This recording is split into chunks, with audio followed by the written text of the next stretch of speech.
તો આ બ્લોગને મેં કાલે જ એડિટ કરી નાખેલો હતો, આજે વોઇસ આપી રહેલી છું. તો અમે લોકો જઈ રહેલા છે અફઝલના માટે ગાડી જોવા માટે, મતલબ અફઝલ બુક કરાવીને આવી ગયેલા છે, અમારે ખાલી લેવા જવાનું છે.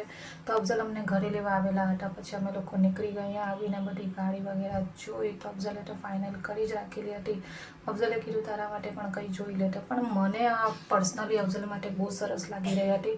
અફઝલનો લુક આમાં બહુ સરસ આવી રહ્યો હતો, પણ અફઝલને તો કંઈ પસંદ આવ્યું નહીં ભાઈ, તો મેં જવા દીધું.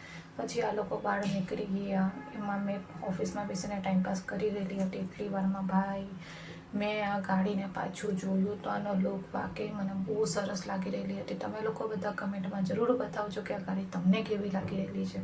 પર્સનલી મને તો બહુ સરસ લાગી. એટલી વારમાં આવી ગઈ ભાઈ અમારી ચાવી, ગાડી અમારા હાથમાં આવી ગઈ. પછી અમે લોકો ઘરે નીકળી ગયા. ઘરે આવીને અમને લોકોને બહુ બેડ ન્યૂઝ મળી કે અમારી ડસ્કી હવે નથી રહ્યા દુનિયાની અંદર.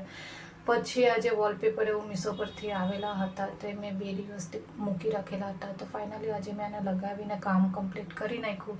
ડસ્કી વગર ઘરમાં જરીક પણ સારું નથી લાગતું.